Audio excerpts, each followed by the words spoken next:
تبارك الذي بيده الملك وهو على كل شيء قدير، الذي خلق الموت والحياة ليبلوكم أيكم أحسن عملا وهو العزيز الغفور، الذي خلق 7 سماوات طباقا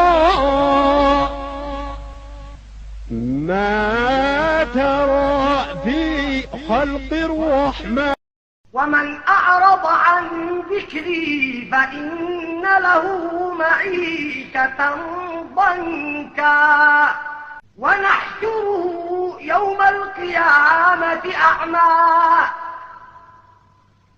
قال رب لم حشرتني أعمى وقد كنت بصيرا